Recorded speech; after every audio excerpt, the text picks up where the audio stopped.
you are welcome again. We are still solving limit under calculus. Now let's take this question. Evaluate the limit if it exists.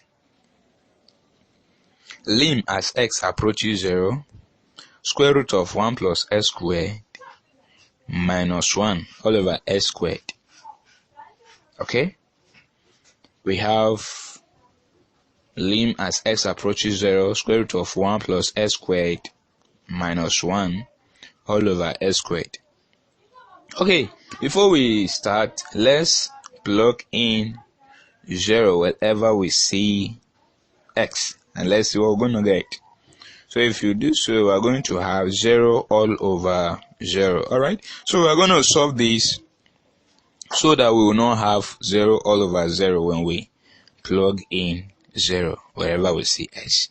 So it's possible. Let's see how to do that. We have lim as x approaches 0, square root of 1 plus x squared minus 1 all over x squared times, we're going to multiply this by the conjugate of the numerator. So the conjugate is going to give us square root of 1 plus x squared plus 1. You get it? You know, our numerator, we're having square root of 1 plus x squared minus 1. So we change the minus 1 to what? Plus 1 now. And then all over square root of 1 plus x squared plus 1. So you discover that this conjugate that we are multiplying it now, we are having conjugate divided by conjugate. So any number divided by itself, what will it give you? 1. Multiply by any other number, it will still give you what? The same thing.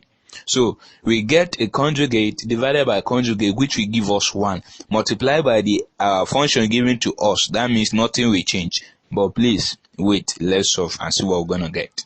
Okay, now let's go. We're going to have lim as x approaches 0, square root of 1 plus x squared minus 1 in bracket, square root of 1 plus x squared plus 1 in bracket, all over x squared, you open bracket, square root of 1 plus x squared plus 1. Yes, you know, this is the same thing with what we have above. Alright, now let's go. When you perform the operation in a numerator, you are going to have lim as x approaches 0, 1 plus x squared in bracket minus 1. Hello? I don't think you get it. Yeah, if you don't, please watch our tutorial on conjugate operation. You understand better, alright? So we're going to have 1 plus x squared in bracket minus 1 all over x squared, you open bracket, square root of 1 plus x squared plus 1. Okay, now let's go. In a numerator, let's open this bracket. We're going to have 1 plus x squared minus 1. So 1 minus 1 will give us 0. So we are having x squared alone in our numerator.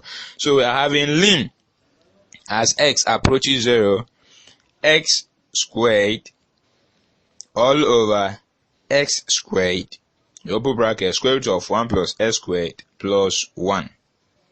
Okay, good. Now here, let's see what we are going to do. We have x squared. I'm going to divide it by x squared. So x squared divided by x squared will give us what? 1. So we are having 1 in our numerator. And then in our denominator, we're having x squared too. Then we'll say x squared divided by x squared. What will it give us? It will give us 1. Then 1 multiplied by the other number under the denominator. We are going to have square root of 1 plus x squared plus 1. Alright? Now let's go. We are having lim as x approaches 0, 1 all over square root of 1 plus x squared plus 1. Okay, from here let's insert 0 wherever we see x. So we are going to have 1 all over square root of 1 plus 0 square plus 1. So if you perform this operation, we're going to have lim as x approaches 0, 1 all over 2.